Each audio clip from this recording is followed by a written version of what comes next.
And back to the night. Tim Whiterspoon has been fighting professionally since Jimmy Carter was in the White House. He's 38 years old now and knows there is no time to waste. There is no margin for error for him. Ray Mercer says he's the tougher fighter. He says he is totally focused and wants his piece of the pie.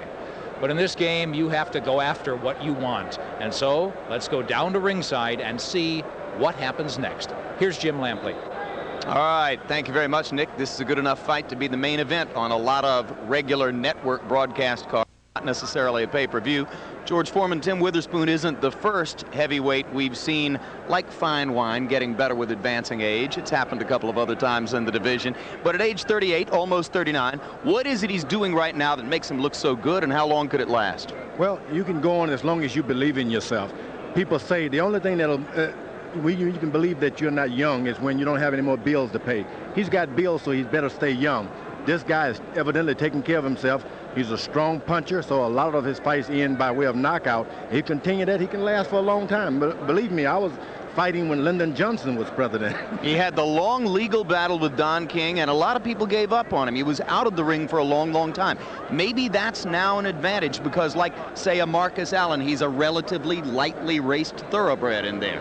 That has a lot to do with it also, but believe me, he's a good fighter too. If you're good when you're young, you're going to even be better when you're old if you take care of yourself. All right, let's turn our attention to Ray Merciless Mercer, the opponent, with Larry Merchant. And Larry, Mercer has been fighting some of the best in the division. Holmes, Holyfield, Lewis, giving them all tough fights, but losing. The contrast to Whiterspoon, who's been winning against considerably lighter opposition. So who and what gives here? In boxing, unlike some other sports, Jim, the fighter who has been fighting the better competition and losing, but looking good, does not get an advantage over the fighter who looks good fighting inferior opposition, usually, but usually isn't always. If you frame the question this way, Ray Mercer, having given a terrific fight to Lennox Lewis and losing a disputed decision, going up against Tim Whiterspoon, who just bowled over a Jorge Gonzalez, who do you think did better? Well, you say, yeah, sure, maybe it was Mercer. The only sure thing tonight is that Mercer is the toughest opponent that Whiterspoon has fought in 10 years. And surer than that sureness is the fact that both of these old war horses have fought a lot of tough, exciting fights, and we figured to have another one tonight. Indeed. Whiterspoon acknowledges Mercer's the toughest opponent he's faced since Whiterspoon barely showed up for a first-round knockout at the hands of James Bone Crusher Smith back in 1986. Two pretty good-sized heavyweights getting ready to go in here, and let's take a look at the tail of the tape. Tim Whiterspoon weighing in right at his targeted weight of 230. Ray Mercer, who was all the way down to 224 to fight Evander Holyfield last year, felt as though he needed more strength to fight guys like Lewis and now Whiterspoon, so he's all the way back up to 239. And as you can see, Whiterspoon's almost 39, Mercer is 35. Punch stat numbers, Larry. Here's a look at how active these fighters are. You can see the numbers as far as their overall punches are virtually the same. The surprising thing comes up in the jab total, in which Mercer has suddenly come up with a serious, hard jab, and you can see what they've done in their last two fights.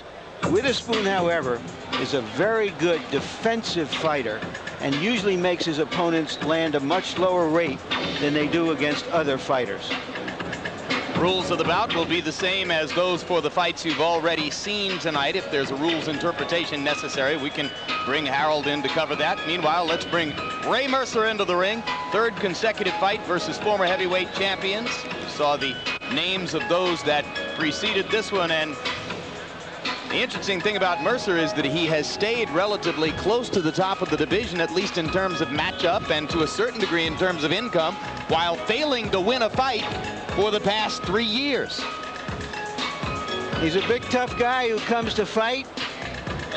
He entertains people.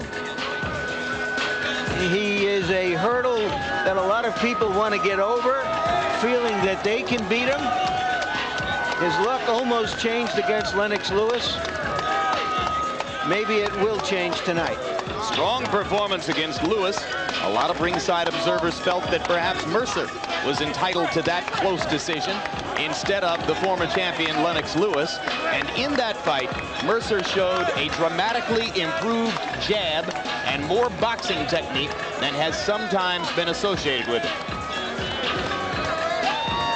Came into boxing late. He was about 25 years old and an Army man when he made the Olympic team in 1988 and won a gold medal at 200 pounds. Ray Mercer told us yesterday that his big passion in life is freshwater fishing. His goal, he would like to become heavyweight champion of the world, or failing that, he'd like to get a bigger boat and chase bigger bass. Bigger fishing pole and bigger lures, or better ones. Fun guy. You've chased after a few fish, haven't you, George? No doubt about it. I eat everyone I catch. That's what makes you so light-footed in the ring, George. All that practice at creeping up on the bass and crappie. There's the ring record for merciless Ray Mercer. Last 5 fights have gone the distance. This man loves a war.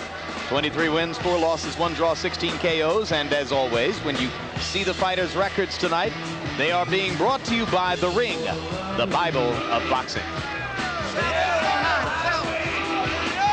Tim Whiterspoon.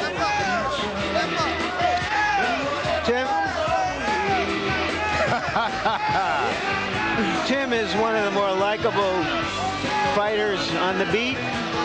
And one of the reasons he is so likable is that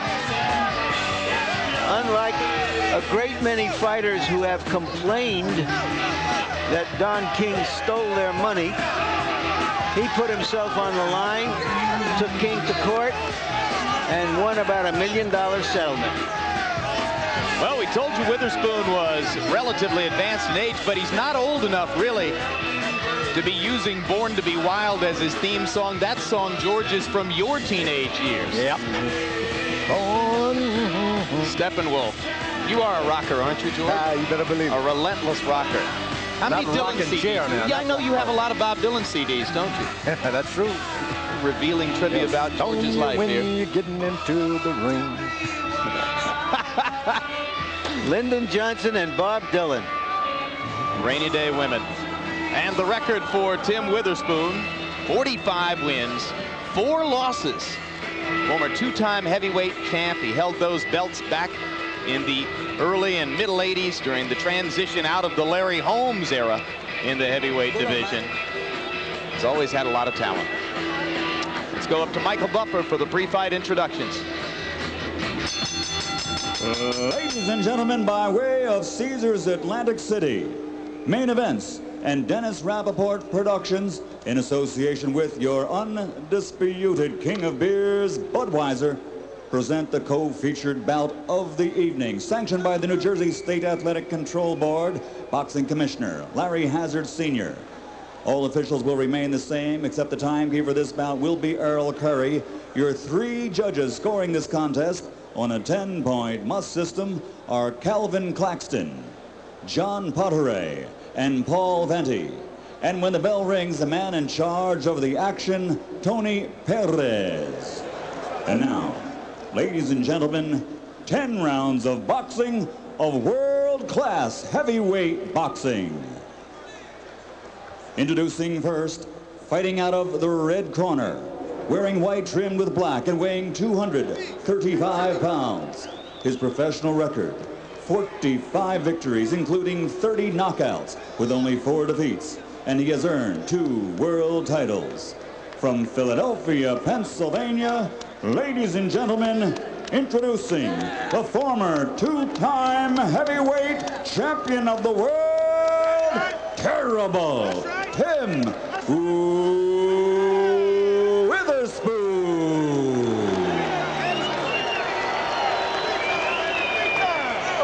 And his opponent across the ring, fighting out of the blue corner, wearing black trimmed with gold. He weighs 239 pounds. In 1988, he captured Olympic gold. And now, as a professional, he has 23 victories, 16 by KO, with 4 defeats and 1 draw, and a world title belt.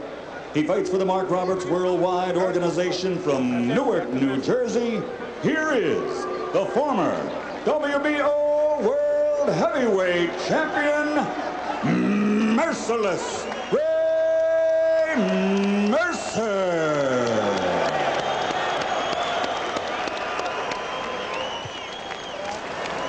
Ray, Tim, I just gave you your instructions in the dressing room. Give me a good, clean fight. I know you both good, clean fighters, and I won't bother you. Two things you must remember. Obey my commands at all times, and most important, protect yourself at all times. The questions, shake hands, good luck to both of you. A fighter who can play defense and can punch is the hardest fighter to fight and beat, and that's Tim Whiterspoon. Ray Mercer will fight him.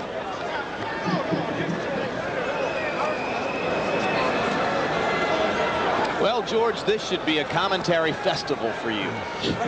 Big heavyweights who can punch a little and box a little. Ray Mercer's the only guy I've seen who pulled his trunks down. He said, go ahead, hit me. And Whiterspoon comes out and goes right at those trunks with 2 body punches. Mercer stands like a rock in the center of the ring and says, I'm an immovable object. Try to come at me.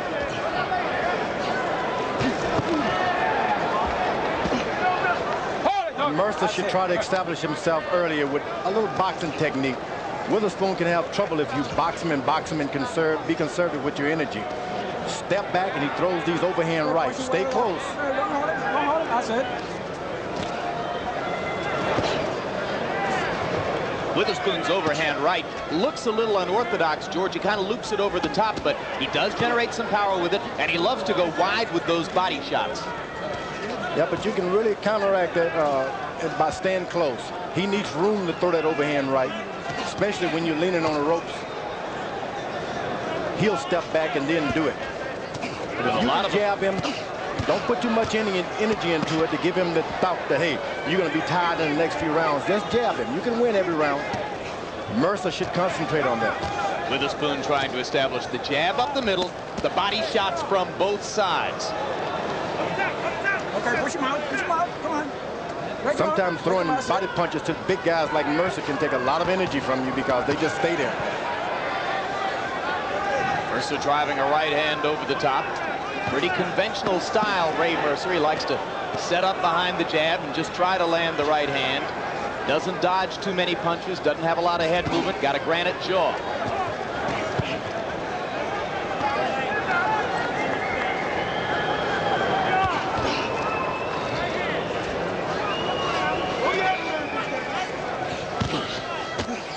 In the wake of Evander Holyfield's victory over Mike Tyson, there's a lot of revisionist history about Holyfield's punching power, and some observers point out, hey, wait a minute, he knocked Mercer down.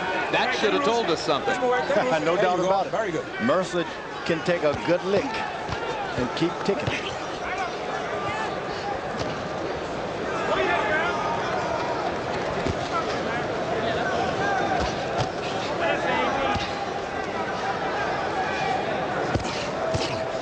Whiterspoon stops for a moment. Mercer jabs it.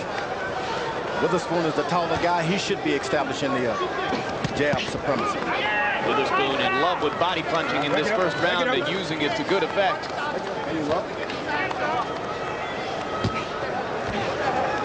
Mercer felt as though with the added weight, 15 pounds gained since he fought Holyfield, he can take body punches a little better.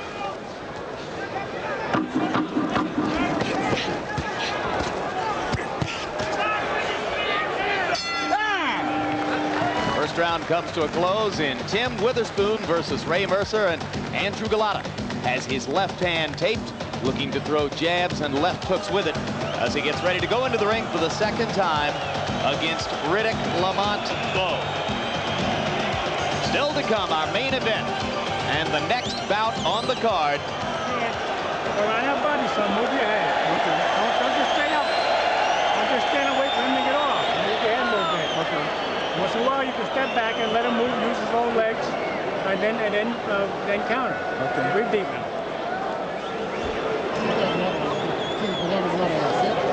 Working good. Work off that chair. Work off the chair. Hit that body. Keep doing what you're doing. Working off your skills. Second down. Let's go. Get that water in front, please.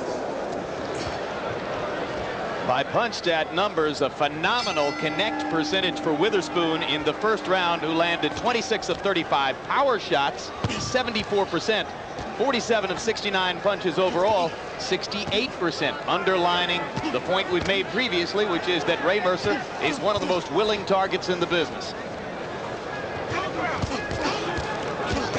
Witherspoon corner told him to come out, work off the jab, and he did. But Mercer seemed to come out and land more jabs than him. Break it up. Break it up. Come on. Come on. Break it up. Mercer's had management and trainer changes several times during his career. The past few years he's been working with Tommy Parks, and he says, I'm learning to box. Break it up. Okay, break.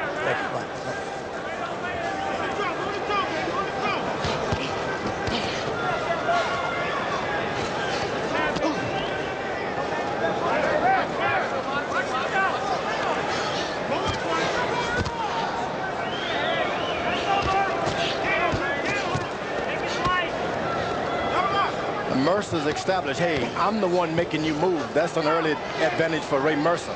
It's making Witherspoon move around the ring.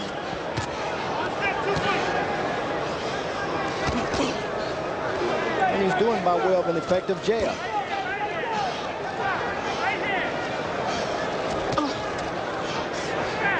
Both fighters breathing heavily already as we're midway through round two. Action is taking place in the center of the ring by and large. Nobody's been hung up on the ropes yet. Round two of a scheduled 10 in Atlantic City, New Jersey. This is a fast pace for a couple of old war horses. Conditioning will tell the story in the end. Good double left hook by Mercer. The second one landed flush. Good punch, but Mercer is not going to the body at all. To make those punches effective against Witherspoon, he's got to get a left hook every now and then into the body. Witherspoon, on the other hand, is investing heavily in body punching early, hoping it'll pay interest later on. Right hand lead by Witherspoon. Mercer shook it off. No punching. No punching. Okay, good. He's well advised. Whenever Witherspoon hit him with a hard shot, come back. Whether you get hit or not, come back and hit him back. Veteran referee Tony Perez in there for this one. Perez, the most experienced referee working the card tonight. The man who will do the main event, Eddie Cotton, considerably less experienced at the professional level than Perez, but Eddie Cotton weighs 240 pounds, and that could come in handy when you're trying to move Bo and Galata off of each other. Every pound helps. There you go. Very good.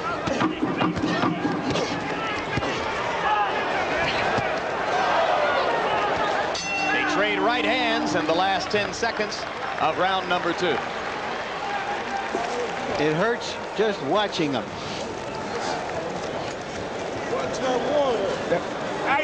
You working nice. You working nice. Keep your jab. And you standing in the range of the jab is why he's catching you with the jab. Don't let him just keep hitting you with the jab. You understand? You outbox him and go back to the body, and your openers will come up. You understand? Okay. That right hand gonna fire home in a minute. Well, let's fire it. You can lead it. You can lead it too, you know. Okay. He's waiting. Waiting for your jab to slip and start countering. Let's see these two Polacks jabs.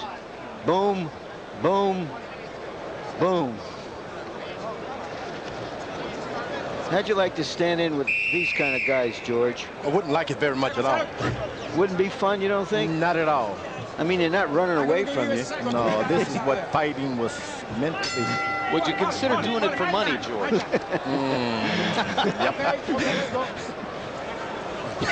Round number two, Tim Witherspoon gets credit from punch stat counters for landing 75 out of 119 punches. That's still a 63% connect percentage. And you can see that Harold Letterman has given Witherspoon the first couple of rounds.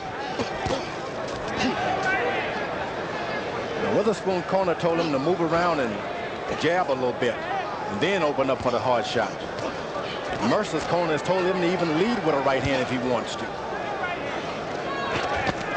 Witherspoon goes back to the body, viciously so. Larry Merchant pointing out to us yesterday Witherspoon's defensive technique of parrying punches with his right hand. You can see how he holds the right hand in front of his face and kind of moves it from side to side, looking to block punches. He's a very defensively oriented fighter a lot of the time, George. He has a good defense, but if you're going to set that old right hand, you shouldn't move it from side to side. That's when you can catch them, when they start moving it from side to side. Find out what makes him move that right hand over to the other side of the face and do it every now and then. Tim, keep your punches up, okay? Keep your punches up. He told me that he likes to invite the left hook by keeping his right hand across his face that way, so that he just has to look for the left hook and try to counter it when it comes. And counter over it with that quick overhand right of his, which is maybe his most damaging power punch. Now he's forward. Witherspoon is now, and that gives Ray Mercer a little energy because he's always having to carry the fight to guys. If he's able to box, he gets nothing but courage. Speaking of courage, if you've joined us late this evening and missed the first 3 bouts on the card, you missed the shocking knockout of one-time superlative prospect Courage Shabalala by a journeyman named Brian Scott. So that weeds out for the moment one young heavyweight from the field of rising contenders as Shabalala meets his demise here.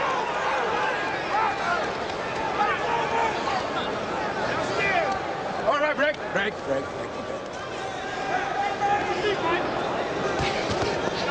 One problem with Mercer, he's never known when he's behind. He'll whip you and thinks, hey, I hurt you that round, and forget about the points.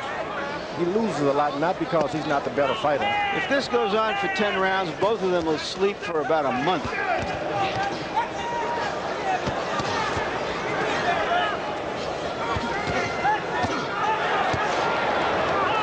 That right hand that he told his corner he was ready to throw is starting to develop for Ray Mercer. Break it up. Looking down the road tonight, we still have the main event yet to come between Riddick Bowe and Andrew Golota. Build up in Atlantic City for the past several days. One of the events leading up to the fight was the weigh-in, and because of Bowe's weight circumstances in the first fight, July 11th, there was a lot of anticipation for this. Here's how they looked when they weighed in 2 days ago. Okay, Riddick Bowe, 235 pounds. In person, he looked gaunt, but on that tape, he looked perfectly fine. 239. Here you see some of the fluctuations in Bowe's weight and his fortunes. 235 pounds, Holyfield 1, 246 pounds, Holyfield 2, he lost. 252 pounds, Golota 1. He should have lost. Tonight, he's back where he was 4 years ago. What do you think about the way he looks, George? No doubt he'll be able to move his feet this time. Last time he tried to move his head without moving his feet. That extra weight will make you not be able to move. He's in better shape. We should see a lighter, quicker, perhaps more fluid Riddick Bowe in the ring tonight. Through round 3, it's been a jabbing contest to a large degree. They've thrown a total of 221 jabs between them, and both are landing at a reasonably high rate. But Witherspoon has a big edge landing power shots. Mercer has not yet been able to throw punches in combinations. Break it up. Mercer, in my mind, is winning the battle of the jabs because he's not supposed to be in the jabbing business at all. And there's the first solid combination for Mercer as he lands a right hand over the top and follows it with a left hook. No. Okay, very good.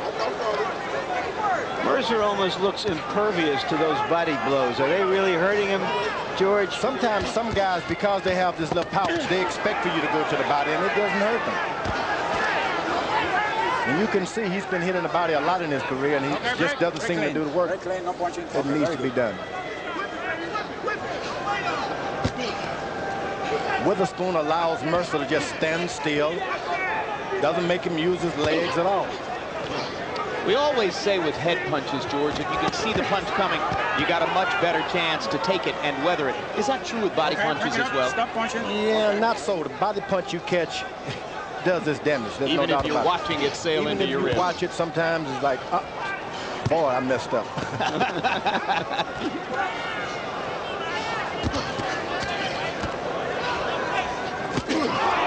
Quick right hand over the top by Witherspoon, and Mercer comes back with an uppercut of his own. Another uppercut.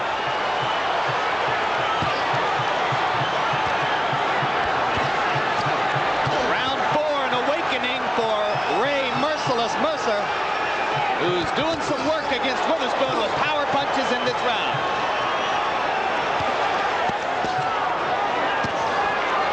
Witherspoon rallies back. Okay, break. Mercer is catching Witherspoon waiting for one good shot, and when he's waiting, he hits him with 2 goods of his own. I can't remember the last time I saw 2 big heavyweights stand on a handkerchief virtually and just pound on each other. Woo. Okay, break. Okay, yeah, generally that one is given and the other is trying to get out of the way of it.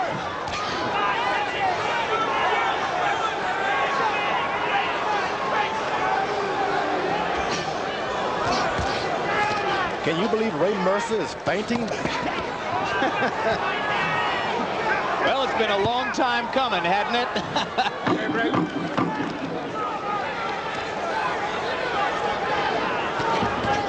Okay, done.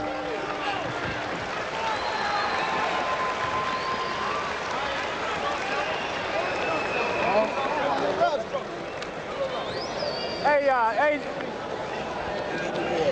all right. As it is, no, Ray, you're not hitting him in the body at all. I want you now working on his body. He's getting tired.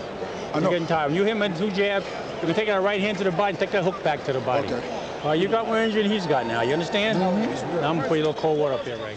Here is Mercer preparing to throw the uppercut, which buckled Witherspoon for a moment, it seemed.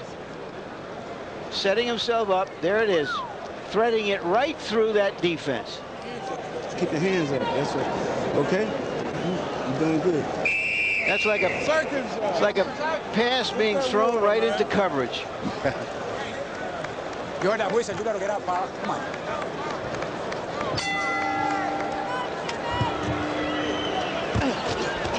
Excellent round for Mercer in round 4. In fact, between the 2 fighters in the 4th round, both landed more than 60% of their punches. So this is shaping up as a classic slugfest.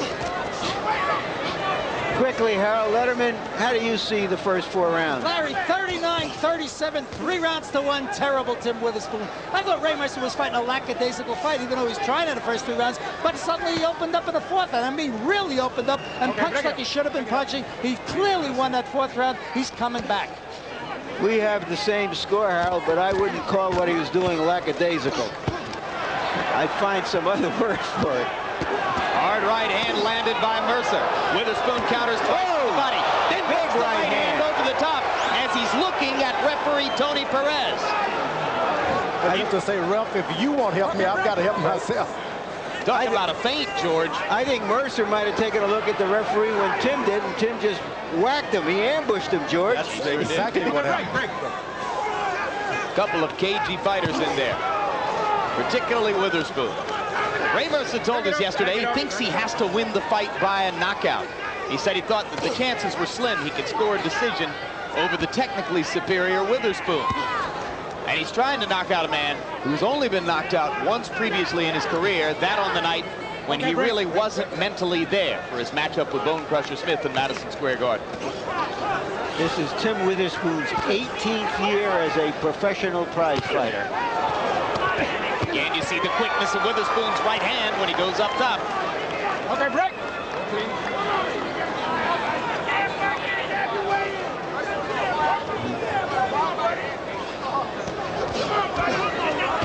Interesting little thing there, George. Mercer prepared to throw that uppercut again, and Witherspoon just turned into him and didn't let him throw it. Both guys got hurt, but Mercer got the worst of it that time. Yes, sirree, he did. But both men, I believe, are wobbled at this moment. Mercer is hanging on, though. Woo! And Witherspoon intelligently goes to the body. Mercer not throwing back. Mercer's been in this position before. He knows that guys will beat on him from time to time. If he can just hold on, they get tired. And Mercer tries to sneak in an uppercut there as Witherspoon steps away.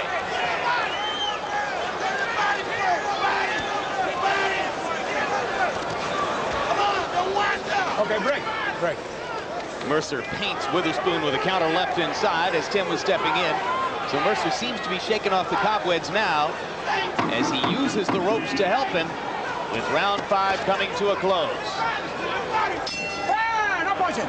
No punching. Okay.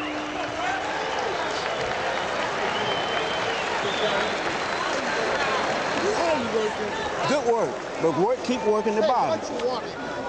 He said don't pour so much water in the hip. Tim, you're doing good, but work the body off and then come with your combination. You understand? Don't let him steal no rounds from you. Keep working the body. This isn't normal, folks. This would if both of these guys were wearing 20-ounce gloves.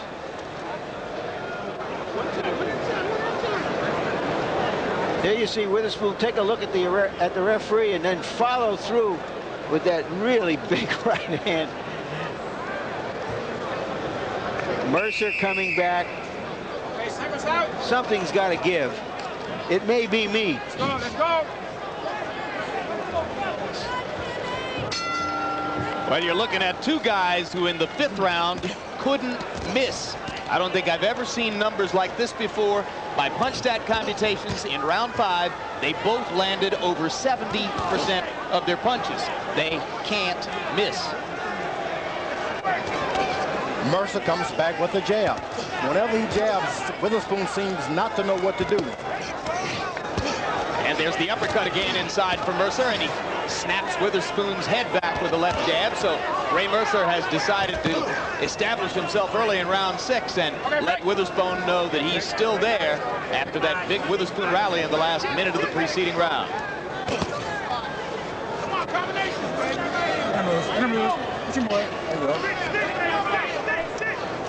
Witherspoon's corner told him to go to the body and then come back and try your rally.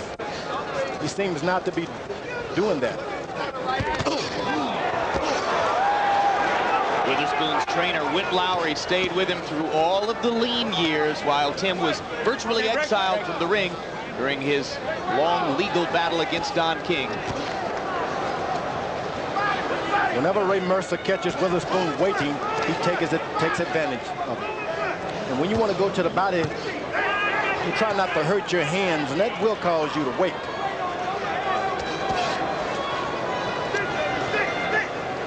Do body punches hurt your hands more than head punches? You missed the body and hit that elbow, and let me tell you, you pay the price. So Witherspoon is trying to follow directions by going to the body, but those elbows, they can hurt, especially when the guy know that you're going to do it. Do all heavyweights by this stage of their career have some aches and pains in their hands, George? Yeah, elbows especially. They should block a lot of punches, and that's where the aches come in that don't get away from it. So it can affect the way you fight subconsciously because of your natural desire to resist the pain, right? That's true. You just don't want to get those hands hurt. You go to the body, you pay a terrible price with your knuckles. Witherspoon is waiting for a good body punch, and that's causing the problem. He misses. Now Mercer knows what he's trying to do. Mercer had a chance to fire that uppercut there, but stepped away instead. No punching. No, nothing there. This is not a debate between two mild political candidates. Okay, break it up, Each clean. guy is trying to take off the other guy's head and maybe some other piece of his body. Mercer's at an advantage because he's trying to land on a large amount of punches. Witherspoon is looking for one good shot.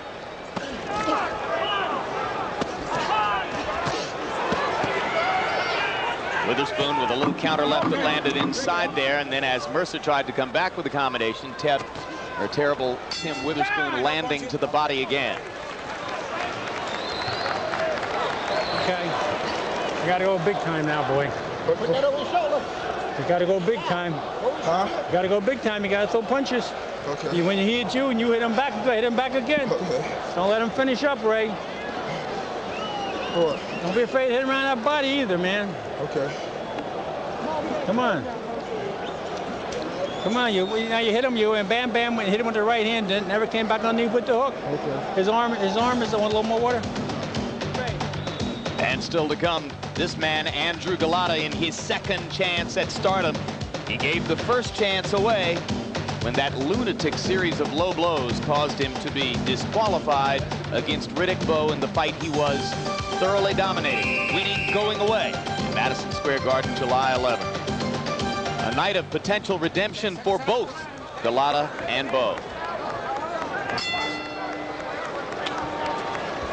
Round 7 begins. Ray Mercer throwing twice as many jabs as Tim Whiterspoon in round number 6. And through these past few rounds, the strategic advantage in the fight seems to be slipping toward Mercer's side of the table. No doubt about it. Mercer's landing the better of the left jabs. Whiterspoon is a puncher. He's looking for a good overhand right. You wait sometimes, the fight is over before you land it. Mercer is more willing to step back now and use that jab, do a little bit of boxing. I've given him 2 of the last 3 rounds. Good counter left hook there by Tim Whiterspoon. Whiterspoon is being awful conservative, as though he thinks he may get tired, so he's holding back a lot of the punches he should be. Left uppercut by Whiterspoon started a combination, and Mercer answered with 2 hard shots of his own. His corner told him if he hits you, come back not only with 1 shot, but 2 or 3. And he did as much. Idea in boxing is to hit the other guy first and to hit him last. Now that's a good strategy. That's true. But if you stand there after you've hit a guy, certainly he's going to hit you back. Okay, break it up, break it up. Whiterspoon lands a good right hand, and he just stays there.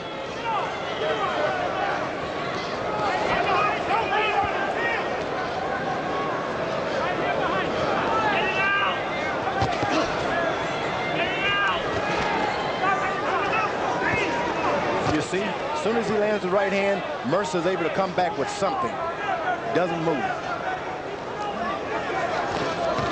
Whiterspoon throwing fewer and fewer jabs as the fight goes on. And since he jabs less and less, he lands less to the body as well. In the early rounds, he was able to pump the jab and then bring combinations left and right to the body. I think what caused the problem, he was able to land a good right hand to Mercer to shake him. And from that point on, he thinks I can knock him out anytime I want, but it doesn't go like that. You've got to earn a knockout by jabbing, body, head.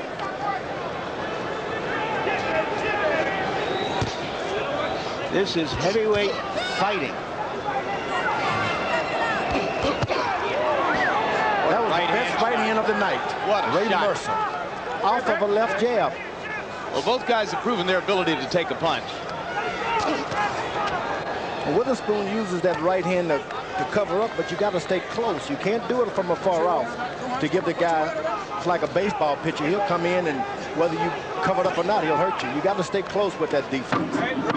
Because if you do it from far away, you can't protect everything, and you're making it clear where the target is. That's true. That's true.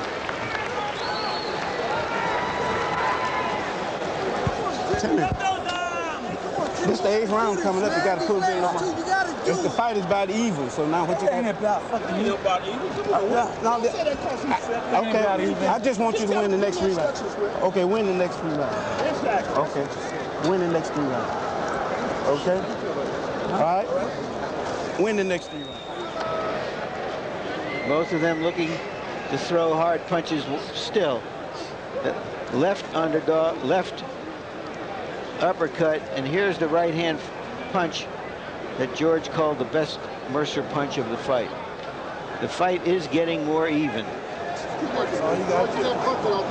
In these kinds of fights, however, Mercer has usually fought just good enough to lose. Andy's had a little bit of a tendency to fade down the stretch, and as we've seen Whiterspoon coasting just a little bit here in the middle rounds, it's possible that Whiterspoon is trying to conserve his energy and wait for Mercer to tire. Harold Letterman, how you got it? Jim, 68-65, 5 rounds to 2. Terrible Tim Witherspoon. I just think that he did enough to win that 7th round. He landed an awful lot of good power shots. He seems to be, you know, well in command of this fight. He doesn't blow it in the last 3. I think Ray Mercer should really open up like he did in round 4. In other words, show us a lot more, get a lot busier, and impress the judges. So far, I like the power punching of Tim Witherspoon. 2 guys fighting on a dime in a phone booth. I have it 4 rounds to 3 for Witherspoon. And Witherspoon corner for the first time told him to go out and win the next couple of rounds. So they know that, hey, he could probably be behind on some of the judges' scorecard. And they don't want to see Mercer have any more of a chance to seize the momentum advantage in the fight. Mercer is really doing the best, if you ask me. He's been doing better all night.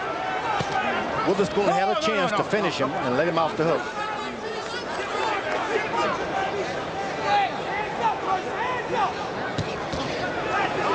Mercer, the avid fisherman, trying to land the biggest fish of his boxing career here. Mercer is not only punching harder, he's boxing and moving. Showing some footwork for the first time. Yeah, well, wonders never cease. It's truly amazing that those body punches seem to have absolutely no effect on him.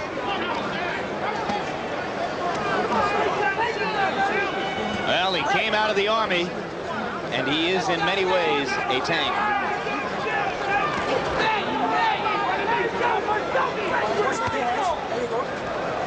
Witherspoon cracking the right hand to the side of Mercer's head.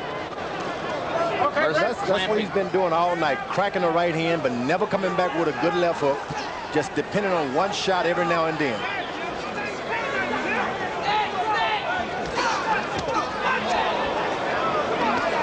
There's the right hand, but he's in no position to come back with anything. Break. Watch those punches over the head. On the other hand, Mercer throwing fewer punches this round than in the 2 preceding rounds, and we've told you about his tendency to tire in the late rounds. This has been a grueling fight. Both of these fighters have 5 kids. Both of them are going to need a lot of tender, loving care for a while after this one. And you saw Mercer landing 2 close-in shots there before Tony Perez pulled him apart. Punch with 2 hands. Mercer's been able to do so well in 2 fights. hands free. Seldom he's able to find out how to win. He needs a trainer to teach him how to win fights. Well, he thinks he's got that man now in Tommy Parks. And we'll find out in these next 4 rounds. When last we took you to Riddick Bowe's locker room, he was getting a briefing from referee Eddie Cotton and New Jersey State Athletic Commission Chairman Larry Hazard on rules interpretations for tonight's fight. Now you see Bowe warming up and only beginning to break a sweat as we look forward to our main event, Bowe Golota 2. And let me just clarify, I said 4 more rounds of Mercer Witherspoon. That's a reflex, but a wrong one. This bout is scheduled for 10 rounds, not 12, so there are only 2 remaining. Want some more? Here, Ray. Just your jab is too good for him. Every time, don't look around there. Every time you get close to him.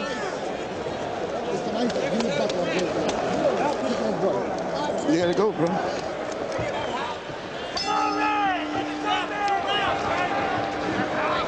Tim Witherspoon came into this fight hoping to do something nobody else had done, which was to stop Mercer in order to force one of the top heavyweights into a fight. Right now, he'll settle for a half-point victory.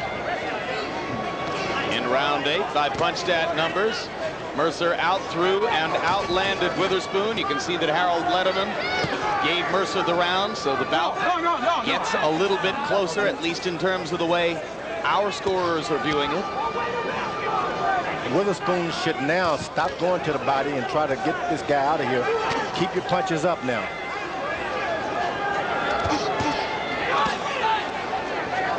Okay, break. Ray Mercer's last 5 fights have gone the distance, 6 of the last 7, so if we go all the way to the bell at the end of round 10, that'll be no surprise in context of Mercer's career. Mercer's doing an excellent job of boxing. When Tim Witherspoon wants to fight, he boxes.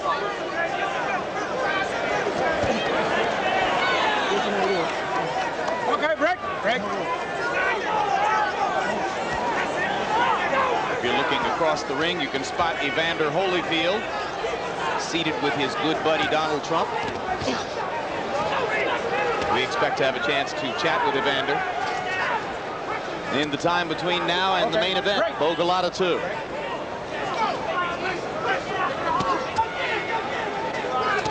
Mercer, for the first time, took advice. He started with a lead right hand. His corner told him then about midway through the fight, lead with the right hand. Suddenly, Witherspoon produces a flurry reminiscent of what he was doing in rounds 1 and 2.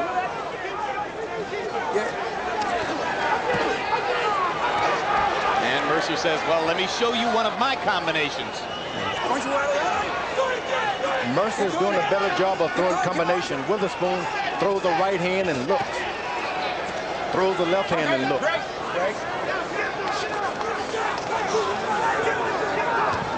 Witherspoon spitting blood out of his nose as he backs away. Okay. Good left hook by Mercer.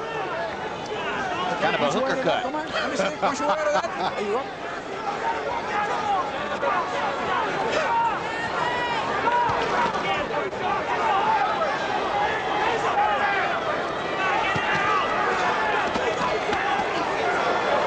Connects in there to the body by Witherspoon. Landed 4 punches in a row. Make it 5. Tony Perez says, no, I'm trying to break you up. Don't sneak that right hand over the top.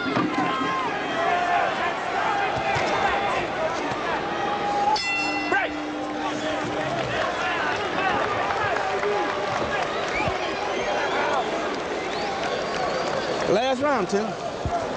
Take this one and we got the fight. Work good. Last round, baby. Last round. Last round.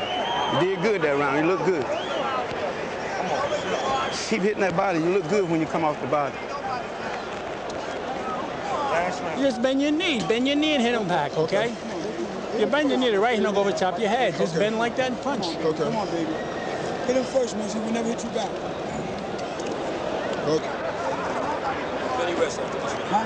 Any rest after this one? Get that water. Stay tight, baby. Punch the entire round. Punch the entire round, you're all right. If you don't, he'll take over like that one. An interesting comment in Witherspoon's corner, I thought, George. Someone said, keep punching the body, it looks good. Very often body punches are ignored, but these big swings that chopping at the body are so clear and graphic that Witherspoon probably is getting credit for them. Probably. Harold, quickly your score as we go into the final round. Larry, 87-84, 6 rounds to 3. Terrible Tim Witherspoon. Somehow or another, I just get turned off by a guy laying all over another guy. And in the last couple of rounds, Ray Mercer's laying all over him. Break it up. I have it 5 rounds to 4 for Witherspoon. Well, Mercer's opening up again now. No time to kill. Round 10. Last round, fellas. Time to play whatever hand you've got. And both fighters have come out a little bit more aggressively here in the final stanza. So that watch your head, both of you. Watch your heads, okay?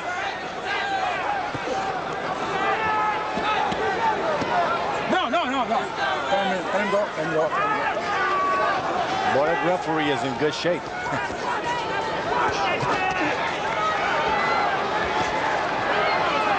Looks like 2 NFL linemen lumbering down the field.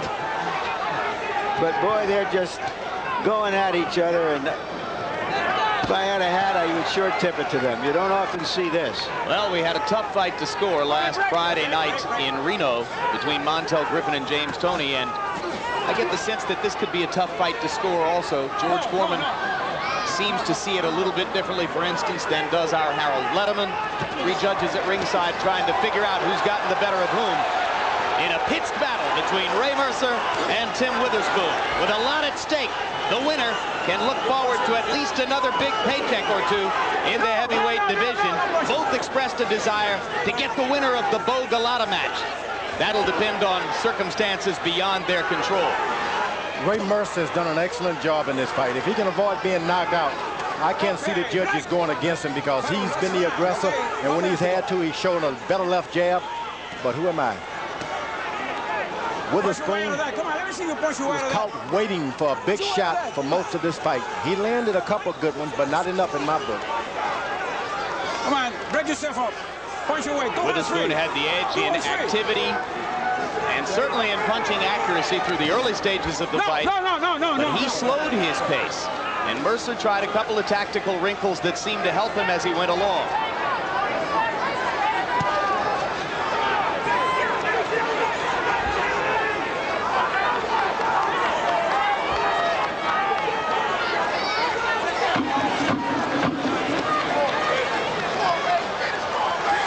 For the 7th time in his last 8 fights, Ray Mercer goes all the way to the final bell.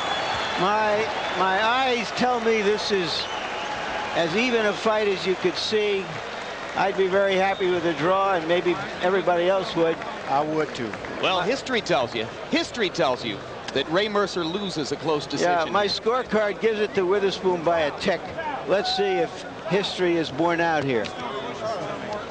Hey, okay, I'll tell you later. Okay? Let me tell you something. Come here. I know I had kind of injured up. Hey, come here. And let's take a look at a final punch stat profile of what happened in the ring. Our independent punch counters from CompuBox finding Witherspoon landing 25 more blows. The edge was all in power punches because Mercer landed more jabs. Mercer throwing 57 more punches. They both landed at a high percentage.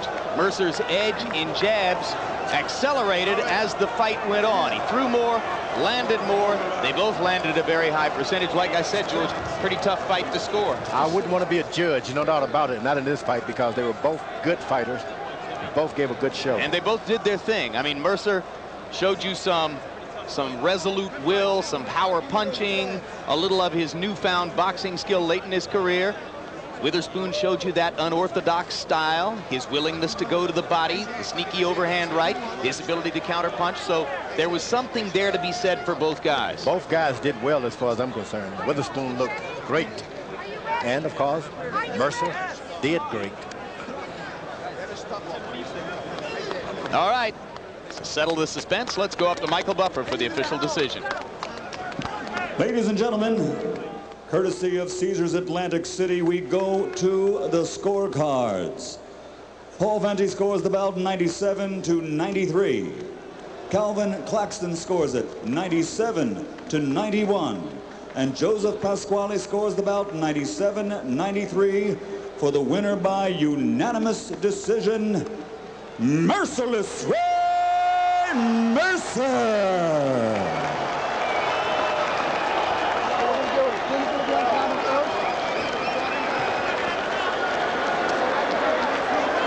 So Ray Mercer's luck finally changes in just the kind of fight in which he has lost close decisions, including earlier this year to Lennox Lewis.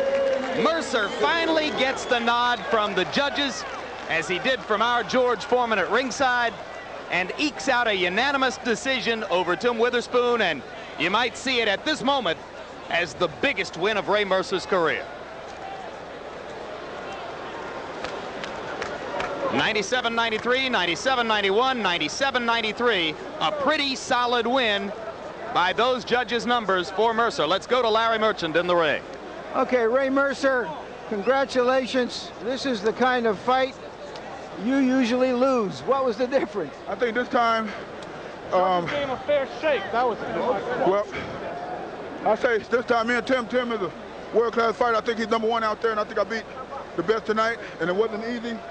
I just had to keep him from throwing his combination to get fired up, and that's what I had to do. I was doing wrong in the early rounds, but not coming back. He had a hell of a hard right hand, and I've never been hit like that before. Tim, you seem stunned by the decision at the end. What was your reaction and why? Well, you know, I won the fight clearly. You know, I didn't stun. I wasn't really stunned because, you know, like I said, I'm conditioned for this type of thing. I beat the man clearly. Was he the toughest guy you have fought in such a long time? No, actually, it was easy. It was easy. A lot of them shots he thrown, I blocked them. You know, I won the fight. I'm happy because I'm happy with my performance. I won the fight. Tell me, would you guys do it again? I won't ask you if you'd like to do it again, but would you do it again? Of course we'll do it again. I mean, we gave the people what they want. This right here, the best fight of the night, right here. I won the fight. Like I said, I'm conditioned for controversy. I go back to the drawing board just to do the same thing over again. I'm not unhappy because I won the fight. Let's do it again. And I was singing the same old song 2 fights ago, and I know exactly how it feels. Right. I'm just glad God Almighty was on my side tonight. I trained hard for it, and I got it. That's his problem. All right, thank you very much, fellas. Back to you, Jim and George. All right, thanks very much. Well, that shouldn't hurt Witherspoon all that much because that was a heck of an effort by him as well, but I think we both got to feel good for Ray Mercer that his luck finally changed. Finally, things changed for Ray Mercer. He gave it all he had. He was the aggressor. He even started to jab and move. How could a judge not vote for Ray Mercer tonight? He did great. Witherspoon did excellent also, though. I think it says something very nice about boxing fans, too, that Mercer could go 3 years without winning a fight and still maintain enough appeal to be in an event like this. Yeah, he's finally learned not only how to do good, but win some. So congratulations to Ray and to his trainer, Tommy Parks. All right.